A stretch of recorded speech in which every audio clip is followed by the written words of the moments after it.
I knew I needed resources if I was going to track down Roscoe Bob Bryant, and hunting Plammer looked like a good way to get rich quick. As the local vigilantes exposed him as the leader of the bandits, and put a generous price on his head. Plammer rallied his gang to plunder one last gold mine before making their escape, and that's where I thought I'd find him.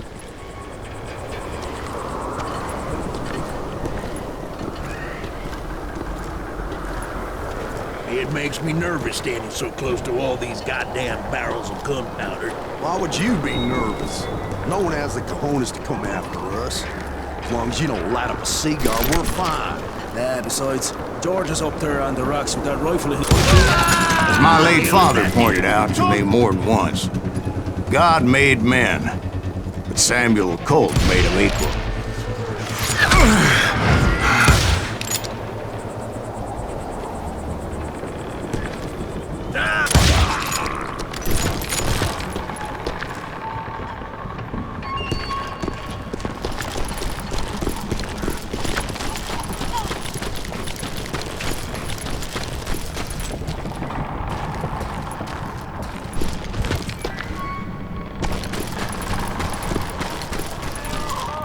I knew that dynamite wasn't mine, so I decided the polite thing would be to return it. It was the biggest gold rush since Sutter's Mill in '48. Unfortunately, prospectors weren't the only ones drawn to those riches. There were thieves and killers, robbing travelers and hijacking gold shipments. Like those that ran with Plammer. Some were just regular folks I knew from town, drawn by greed and easy pickings. Charlie Crow, the blacksmith. James, who worked in the stable. Sam and Jeremiah Barber, butcher's sons. Ordinary citizens who lived a double life. Stealing and thieving and murdering their neighbors.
Of course, the rest were veterans of the Civil War. Stone-cold killers trained on the bloody fields of Shiloh and Antietam.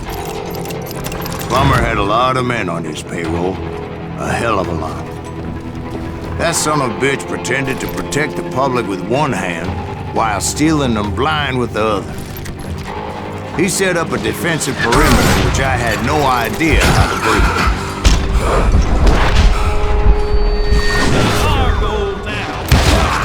Dangerous, desperate individual.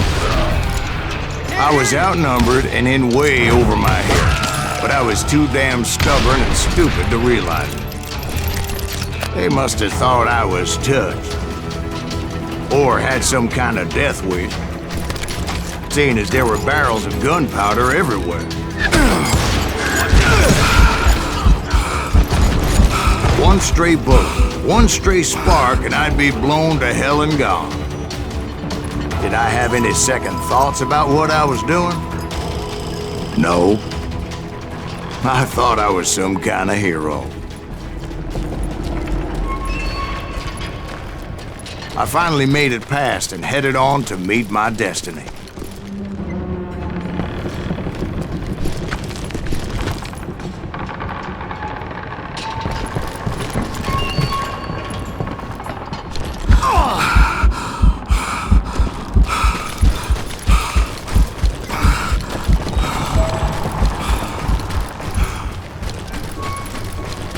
But first, I had something I needed to figure out.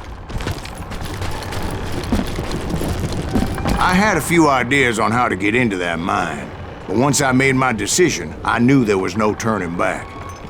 So my first thought was to enter the nearest mine portal. I saw an entrance. Made sense. It was the quickest way in, but that also made it more dangerous, as there would undoubtedly be enemy pickets posted along the way.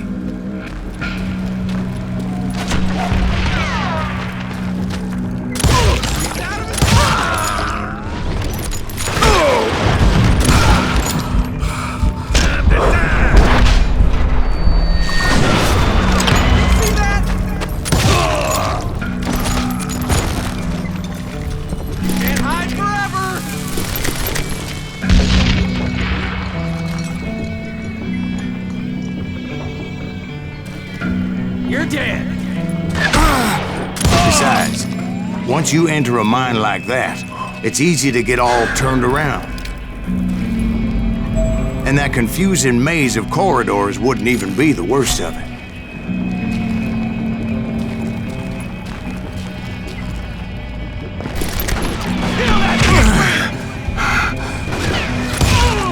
Some of those shafts could be as deep as hell.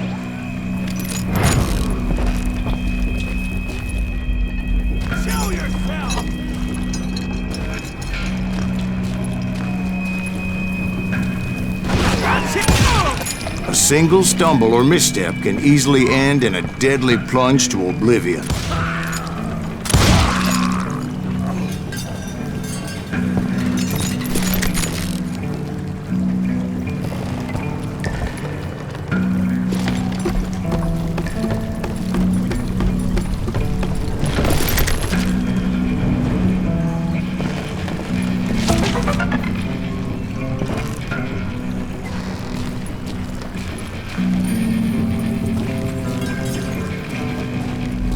Quick reflexes often make up for a lack of common sense.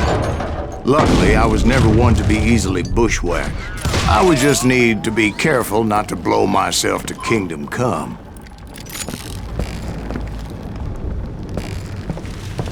Take that asshole! With all that gunpowder and dynamite everywhere, a body has to know what he's shooting at. Really pissing me off.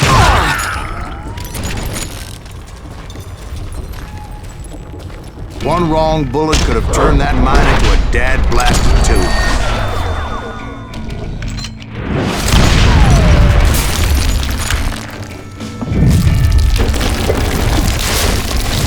I freely admit my plan of attack was not just moronic, but clearly insane.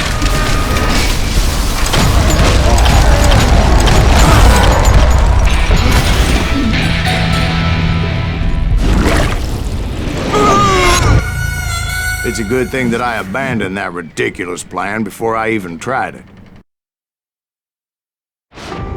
Instead, I spotted a ladder, a way into the mine from the opposite side.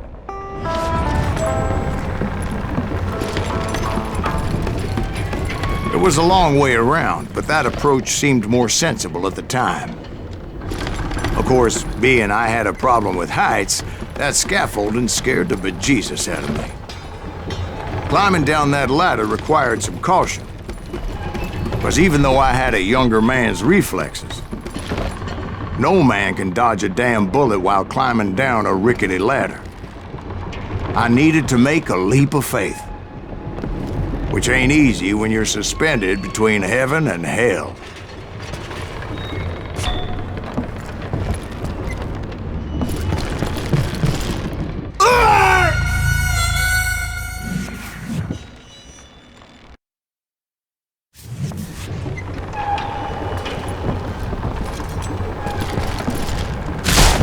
I was determined not to give up, however. As Sheriff Plammer seemed quite the despicable character. When the vigilantes discovered what the sheriff was up to, people were outraged. That 10,000 they put on his head would go a long way to helping me find old Bob. And I had made it my mission to settle that score come hell or high water. You're dead!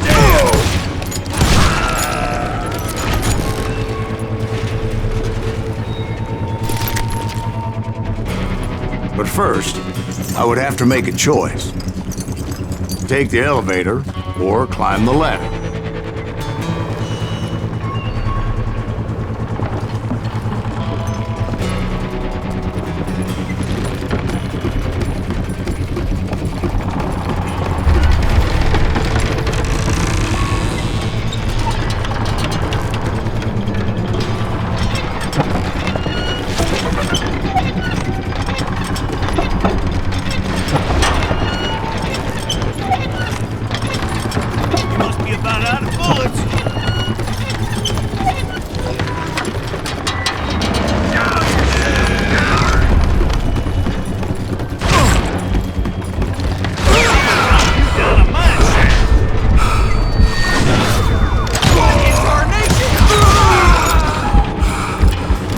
Plammer was a mad dog killer, and the people of Nevada City deserved better.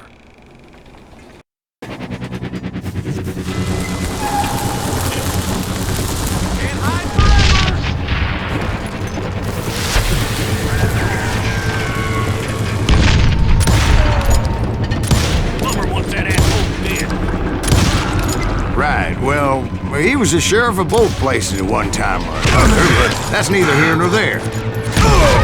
The point was, taking him down would save a lot of lives, including my own.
Gonna blow you into next week! This day is getting worse and worse for you, ain't it?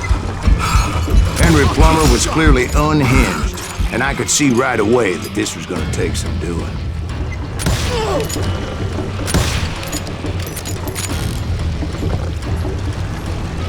You ain't taking me! Why not just fuck and die?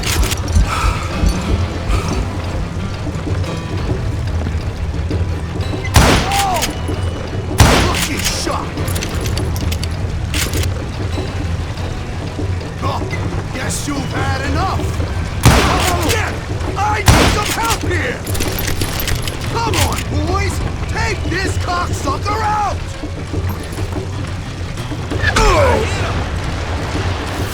Time for cover!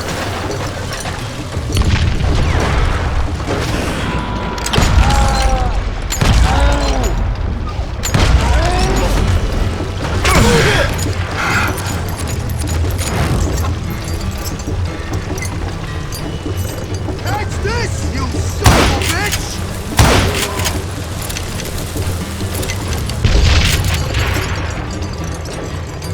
No blood money for you today! They're gonna bury you in a million pieces!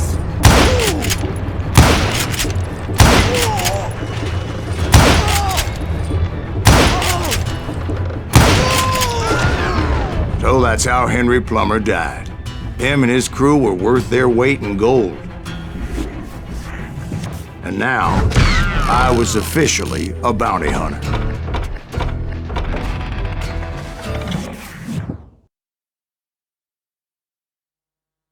So, did you finally go after that Bob feller? Well, I heard word he was in Kansas with John Wesley Hardin, so that's where I went. Where in Kansas? Abilene. Why do you ask, Ben? No reason. Was Hardin as fast as Ringo? Ringo was fast, but John Wesley was as fast as the devil himself.